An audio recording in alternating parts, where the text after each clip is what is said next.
Hello, good morning, students. So, today we'll begin with the next part of this chapter of environmental issues. That is, we will see about e wastes. E waste is nothing but electronic waste. So, in the last class, we have seen regarding, or we were talking regarding the solid wastes. Okay, what do you mean by solid waste, and what all it consists of, and how can it can be that is dealt with, means solid waste, how you can reduce the solid waste, which is the best method to overcome this solid waste, etc. You have seen. In today's class we'll see regarding the e-waste, that is nothing but the electronic waste. As the name itself tells you, it is e-waste is nothing but it is the waste of all electronic goods which are irreparable. Okay, so here you can see that is irreparable computers, other electronic goods, okay, are all coming under the electronic waste or e-waste. Okay, you might have seen in your house also, okay, or in your many of the shops, that is refrigerator, TV shops, where there are number of your televisions or refrigerators which are thrown. Okay, those are all coming under the e-waste or electronic wastes. So this e-waste are nothing but these are all irreparable electronic goods. Then comes the question, what we have to do this with this electronic waste then? So usually the option is this e-waste are usually buried in landfills or they are incinerated. Incinerated means they are burnt to ash using high temperature. Okay, there are only two options to, that is to finish this e-waste. That is first one, either you have to bury them in the landfills, means you have to dig big that is big land, that is you have to dig the land and create the big ditches, and in that ditches you have to throw all this waste and cover it with the mud, or either you have to incinerate it. Incinerate it means you have to burn it at very high temperature in big furnaces, okay, so that you will get the ash. Okay, these are the two methods to overcome this electronic waste. So especially this electronic waste, so here especially this electronic waste, over half of this electronic waste is generated in the developed countries of the world. Okay, so and all this electronic waste which is developed in the countries like America and all those, there from there it is exported to the developing countries like China, India and Pakistan. Okay, so this here developed countries, they'll all dump this e-waste to the developing countries, and then these developing countries, they look after this degenerating or degrading or overcoming this e-wastes. Okay, what do they do then with this e-waste? That is, whatever the waste is generated in the developed countries, when it is brought to the developing countries, that is this e-waste, why they are taking means because this e-waste will contain metals like copper, iron, silicon, nickel and gold. Okay, so these are all the metals can be recycled during your recycling process. That is, from all these materials you can get all these metals during recycling. But the only problem is developed countries treat this e-waste very systematically, it is being unharmful to the persons who are working there. But the problem with the underdeveloped or developing countries is that is, what do they do is, during recycling process in developing countries, there is a manual participation of workers, or there is manual participation of the workers, thus exposing the workers directly to the e-waste, and thereby it is going to cause number of dangers. So here that is recycling is done in the developing countries, okay, because it is the only eco-friendly solution for the treatment of e-waste. But during this recycling process in the developing countries, the workers are exposed to toxic substances.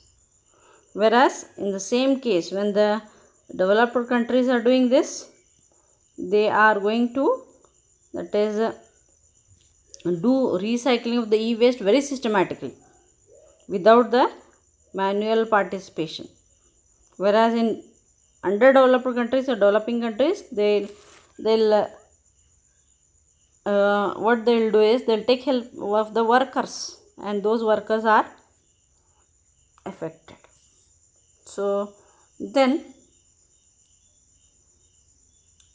this is all about the fate of solid waste. So what you think is, or what we must think is, no doubt you have to take, India is in developing country still, okay, so we can take the e-waste, no doubt we can export it, but we have to develop the recycling method which is safe to our workers. That's the only thing what we can do with the solid waste. Then in a study they have given the case study for remedy for plastic waste. So here, before that, in this slide you can see that is over half of the waste which is developed in the world has been come to the India, that is has been come to the developing countries like China, India, Pakistan, etc. And I have already told you these are all metals which can be recovered during the recycling process. For this purpose they get export the e-waste. Okay, then one case study, as I told, is for a study. In that case study they have told you how this man developed a remedy for plastic waste. Okay, so he was that is, he developed a polyblend which is a remedy for plastic waste.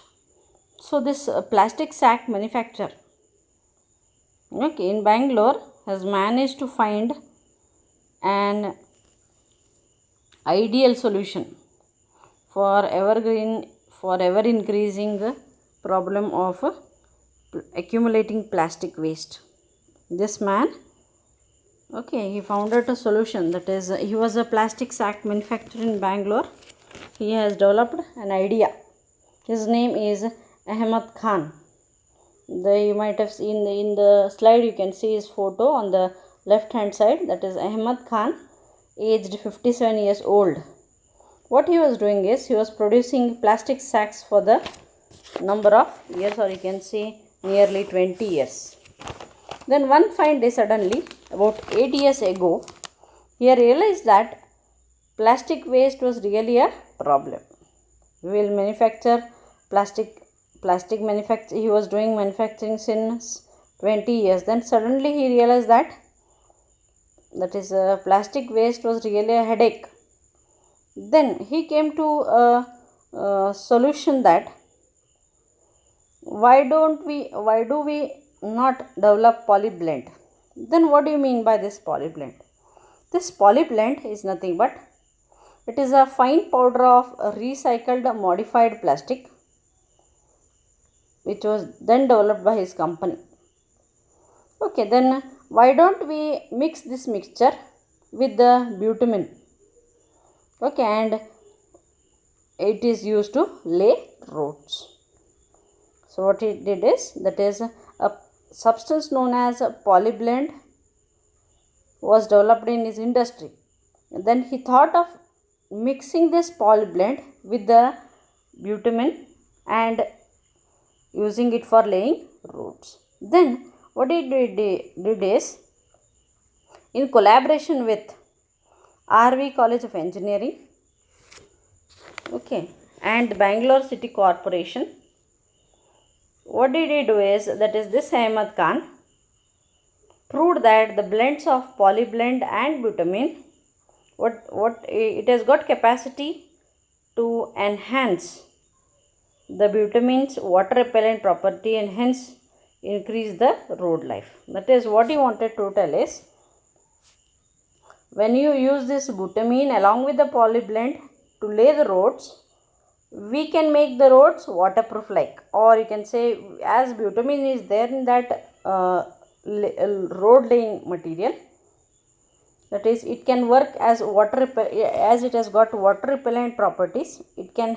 enhance the shelf life of a road.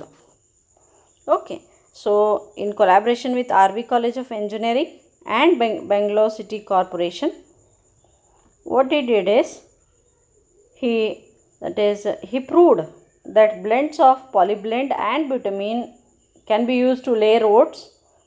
Okay, and it can act like butadiene can act like water repellent substance and help to increase the road life. So the rod, that is so the picture of the butadiene is also given here in the diagram. Then here, that is what did he do is the raw material for creating a polyblend, we can get it from any plastic waste industries. Then using that he mixed it with the butadiene. Then he laid, that is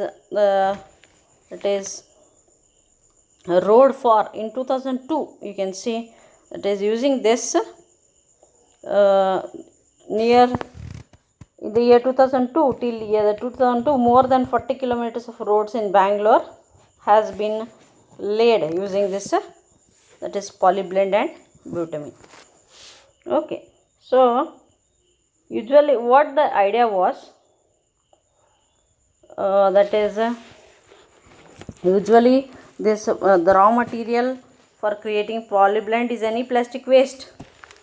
Okay, then so against the price of 0.40 per kg of that rag picker that has been getting. Okay, so what did he do is Khan now offers 6 rupees per kg using that is what the idea is. Earlier he used to give 0.40 paisa per kg for the rag pickers to pick the plastic. Nowadays he gives ₹6 for per kg for the rag pickers, because these rag pickers will pick all the plastics, and from those plastic, by recycling the plastic, he will get the polyblend, and that polyblend he is mixing with the butadiene to lay the roads. So this is how this man developed an idea developed the remedy for plastic waste. Instead of throwing plastic, he used that plastic. From the plastic, the raw material like polyblend was generated, then it was mixed with butadiene, and then it was used for laying roads. So you have to say thanks to the innovation like polyblend, okay, which was a idea of Mr. Khan. Okay, right. Then next part of this chapter is about the agrochemicals and their wastes. So here we are seeing, that is nowadays, that is use of inorganic fertilizers, pesticides, fungicides has been increasing. Everyone wants very quick results, so we are not thinking of the land, but we are thinking about the profit. So we are going on using inorganic fertilizer, pesticides, okay, etc., for enhancing our crop production. Okay, so increasing use of these pesticides, herbicides, fungicides are somewhere damaging our ecosystem. Okay, so these inorganic fertilizers, pesticides, herbicides are not only, that is, they are very much toxic. Okay, they are toxic to both target as well as non-target organism. For example, you are going to spray insecticide, pesticides to the weeds, but along with the weeds, the non-target organisms, which are the important components of the ecosystem or the soil ecosystem, they are also affected. Okay, so these pesticides, insecticides, the chemicals which are there inside this, they are going to affect the non-target organisms. Okay, and they will lead to your biomagnification. Okay, so along with this, you can say that if you are increasing the use of that is inorganic fertilizers and pesticides, okay, so that is going to cause eutrophication, you can say. Addition of increasing amount of chemical fertilizer can do the aquatic system with the eutrophication, or it may lead to eutrophication. So the you can say that is for this, how to overcome this, how to combat with this agrochemicals then. Okay, means how to reduce the use of these agrochemicals or harmful inorganic fertilizers. Okay, as you all know, so it has got so much of disadvantages or inconvenience or health hazards. So in order to overcome this, there is one case study of organic farming. Okay, so this organic farming, so you can say integrated organic farming. So integrated organic farming is nothing but a cyclic zero waste procedure.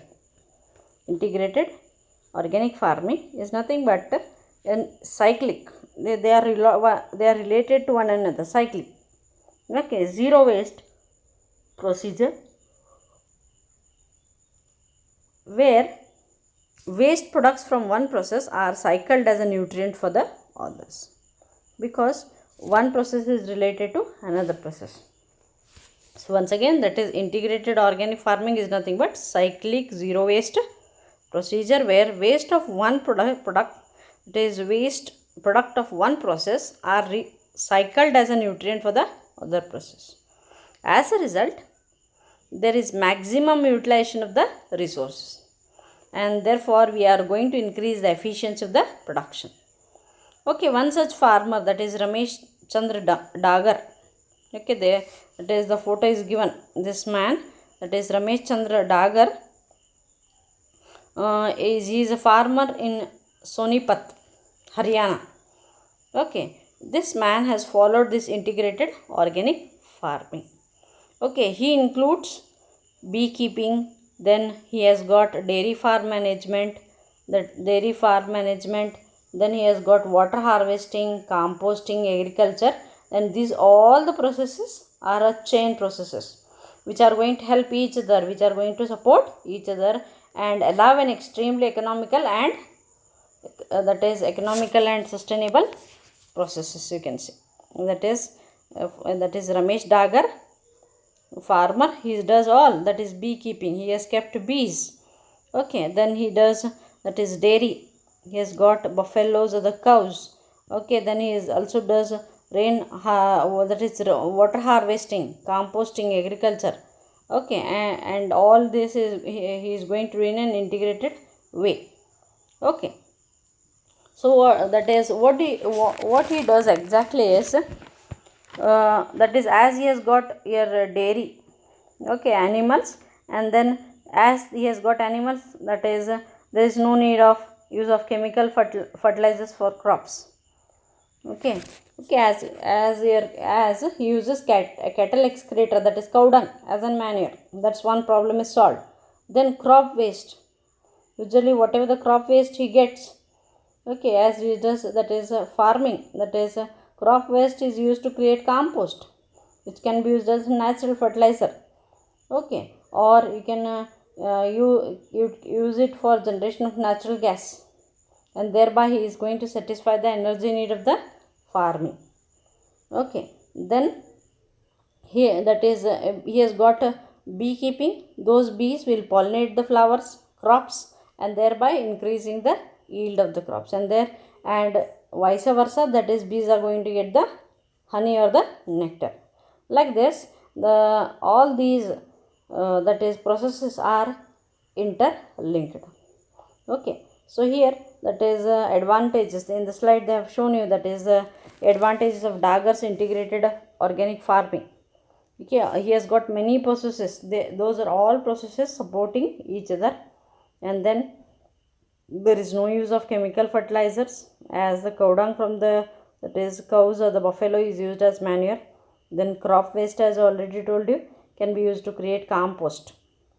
Okay, and like this Dagar, that is Ramesh Dagar, a farmer from Haryana, Sonipat, has created, that is Haryana Kisan Welfare Club, with a current membership of 5,000 farmers. Nowadays it may have increased.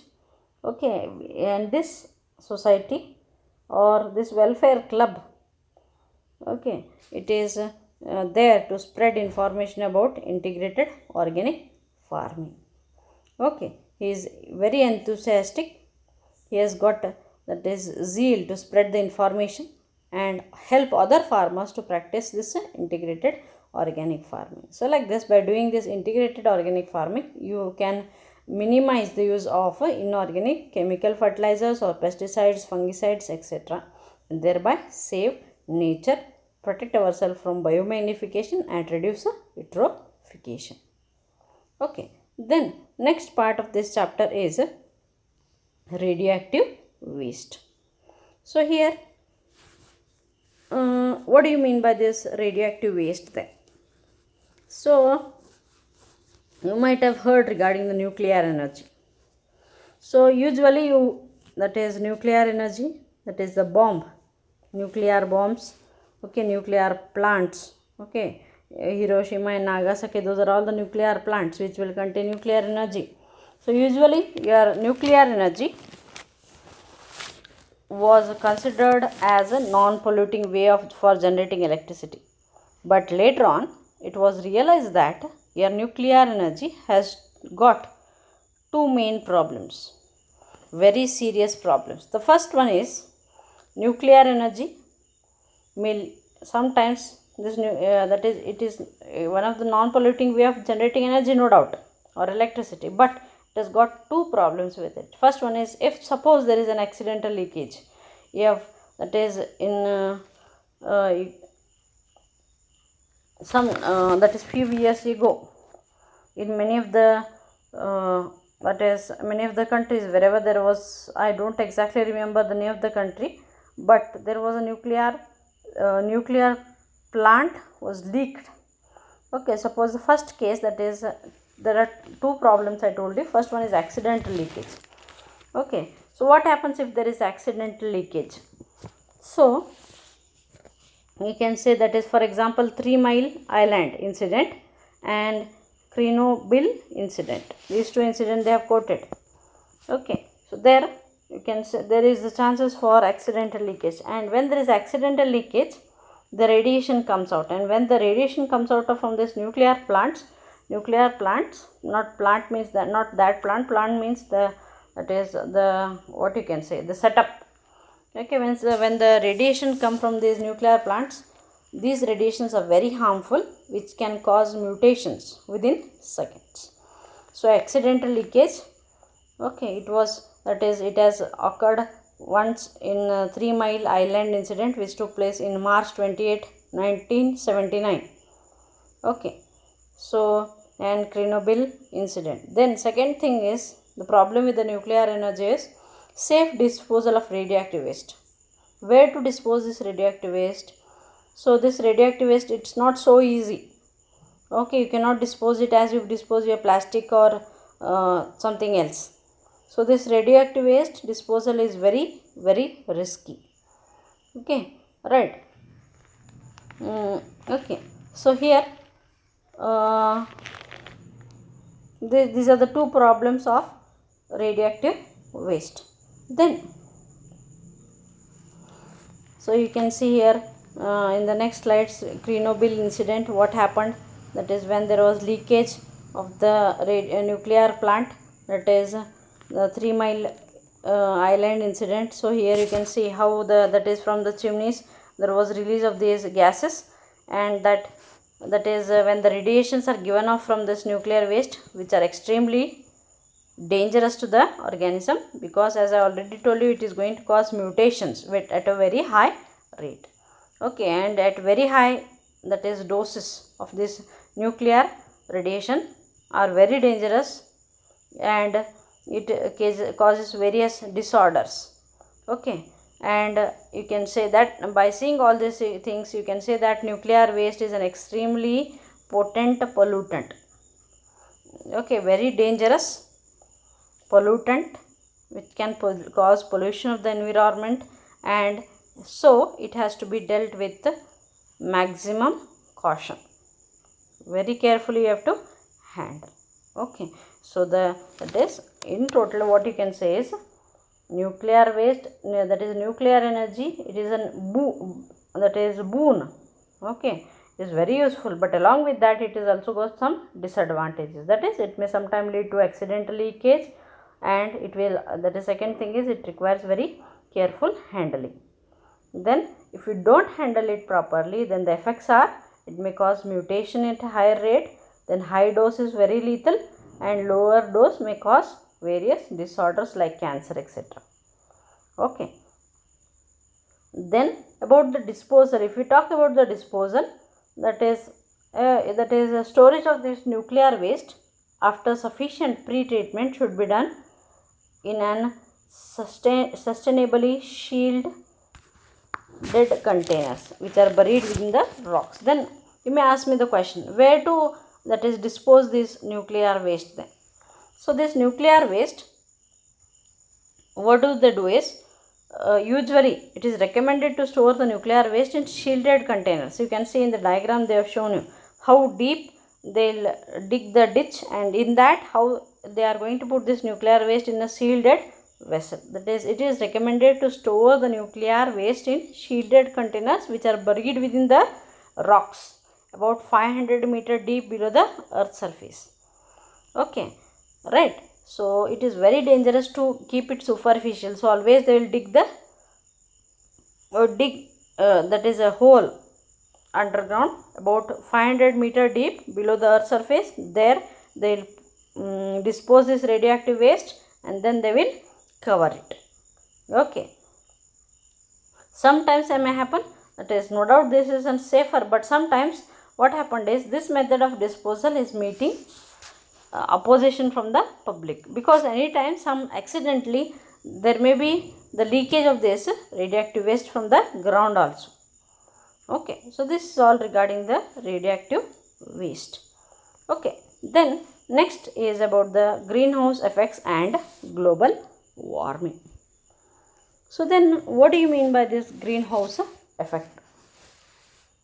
So you might have heard in your high school also, the greenhouse effect is usually the effect which occurs in a greenhouse.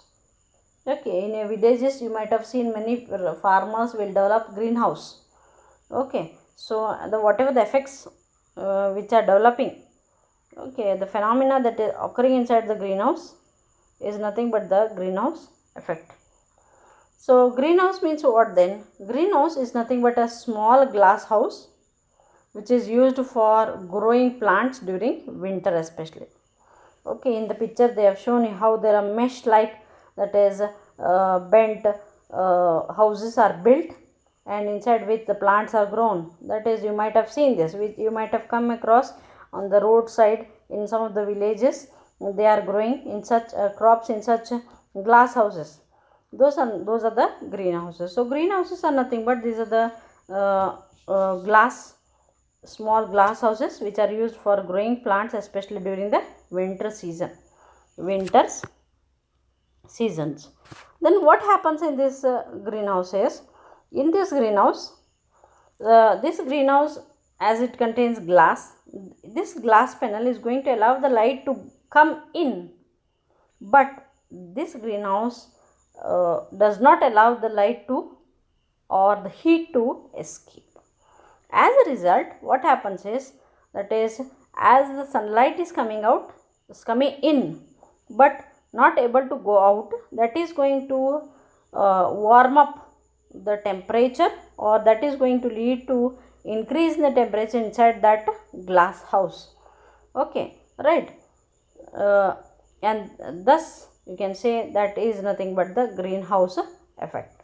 So here in the picture they have shown you the same thing is going to occur inside our earth also, inside the earth atmosphere. Okay, so here you can say greenhouse effect is the same way is going to occur with your earth. Okay, so here in below diagram they have shown you the earth, and this is the atmosphere, blue color.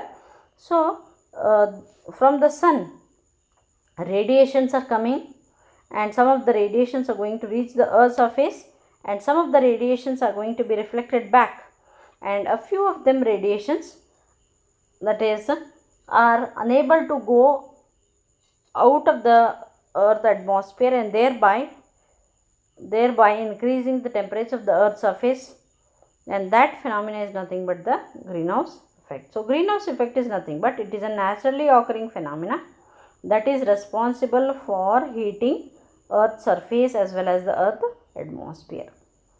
Okay, so here same thing they have shown you, that is, you can show in your greenhouses also, which are artificially prepared. So greenhouse effect is nothing but it is a natural phenomena which is going to lead to the heating of Earth's surface as well as the atmosphere, and it maintains the present average temperature of 15 degrees Celsius.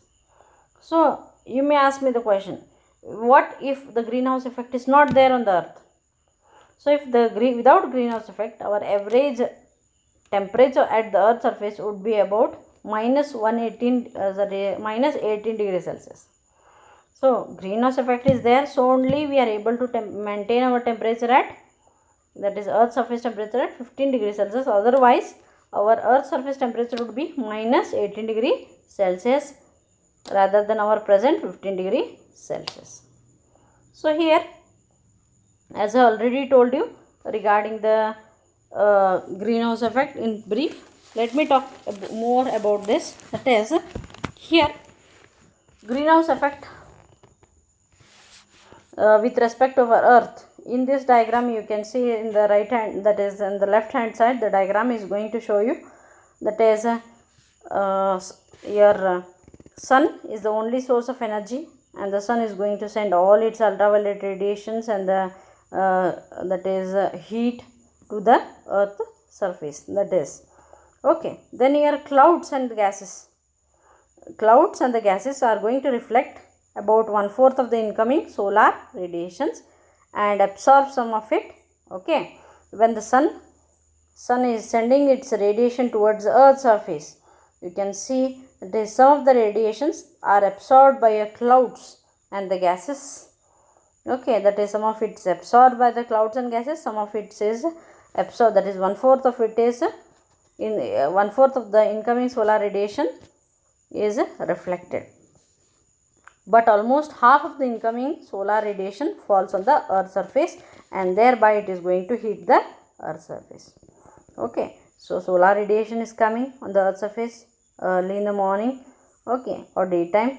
You can say a part of it is, that is, the majority of it is going to, half of the incoming solar radiation are going to reach the Earth's surface. A part of them is reflected by air, clouds as well as the gases. Okay, then once the radiation comes on the Earth's surface, hits the Earth's surface, that is, Earth's surface is going to re-emit the heat in the form of infrared radiation. Okay, that is infrared radiations. Not all the infrared radiations are going to escape into the space, but part of this does not escape into the space as atmospheric gases. Okay, you can say that is, when the Earth's surface is heated, Earth is going to re-emit heat in the form of infrared radiation, but a part of this does not escape into space, as your gases are going to absorb them. Gases like your carbon dioxide, okay, methane, etc. will absorb them, and these molecules, and thereby when these gases absorb the heat, okay, the heat remains here only instead of escaping into the atmosphere. Okay, so what exactly happens? Whatever the heat comes to the surface have to be sent back, re-emitted. But what happens? What is the problem here? That is, whenever the Earth re-emits the heat, that is, all the heat is not sent outside, but a part of infrared radiations is absorbed by gases like your methane and carbon dioxide. Okay, and as these hold the infrared radiation, these gases will, that is carbon dioxide and methane, those are nothing but the greenhouse gases.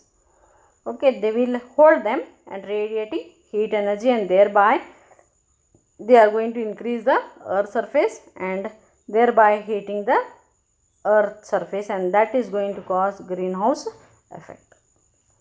Okay, so here you can say that is greenhouse effect, as these methane gas or carbon dioxide are not letting our heat of the earth or infrared radiations to go out of the earth's atmosphere, as they are not letting, that is going to increase the temperature of the earth's surface and thereby lead to greenhouse effect. Okay, and then this cycle is repeated many a times, and these gases, that is carbon dioxide and methane, usually we call them as greenhouse gases, because they are responsible for greenhouse effect. Okay, so here along with this you can see that is during the past century the temperature of the earth has increased from 0.6 degrees Celsius, that is has increased by 0.6 degrees Celsius, and most of it is during the last 3 decades. Okay, because here nowadays you can see it is all because of the release of greenhouse gases by the human activities, you can see. Okay, so here that is your carbon dioxide, CFCs. In the last slide here they have shown you about the contribution of greenhouse gases to the total global warming, that is CFCs, which are generated by refrigerators, nitrogen oxide, methane, carbon dioxide 60%, methane 20%, CFCs 40%, nitrogen oxide 6%. These are all the gases which are mainly, that is greenhouse gases, which contribute for greenhouse effects. Okay, you know very well CFCs are released by refrigerators, air conditioners, your methane.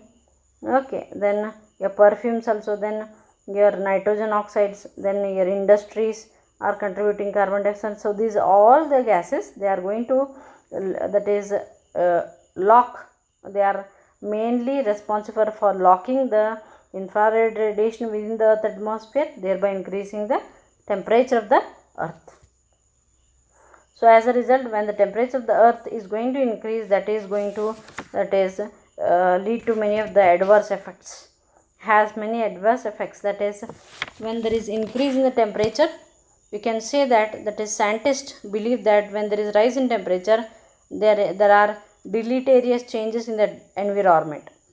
Okay, as a result there will be odd climatic changes, that is El Nino effect. Then there will be increased melting of that is polar ice caps, as well as other places like Himalayas. Okay, then again, as a result, when there is that is melting of polar ice caps, that is polar ice caps, then there will be increase in the sea level that can submerge many of the coastal areas. Like this, there are a number of effects which are going to occur, number of impacts which are occurring due to global warming or greenhouse effect. So you can say when there is we can say when there is change in the temperature of the earth atmosphere, or when there is rise in the temperature of the earth, that is going to cause heating of the earth, leading to global warming first of all. Then that is it may lead to changes in the atmosphere, resulting in odd climatic changes, that is El Nino effect. El Nino means abnormal weather pattern which are caused by warming of Pacific Ocean. This is present near the equator. Okay, so all the climate change. Okay, then there will be melting of polar ice caps. You can see here the animals who are living in the polar bear, or here you can see penguins, seal, etc. Okay, they are all standing on a small polar caps, because all your ice is melting. Okay, then when the ice is melting, that is glaciers are melting, you can see that there is rise in the sea level also. When there is rise in the sea level, that may lead to submerging of many of the coastal areas. So these are all the bad effects, or these are all the impacts of global warming, you can say. Okay, so next is about how to control global warming then. So everything is called that these are all greenhouse gases, carbon, methane, CFCs, nitrogen oxide, etc., etc., are all responsible for global, that is greenhouse effect, and thereby when greenhouse effect is going to affect global, will cause global warming. Then question is how to control the global warming then. So first thing what you can do is you can go for cutting down of use of fossil fuels. Okay, you have to use you have to use the resources in a maximum way. Okay, efficient use of fossil, that is our natural resources.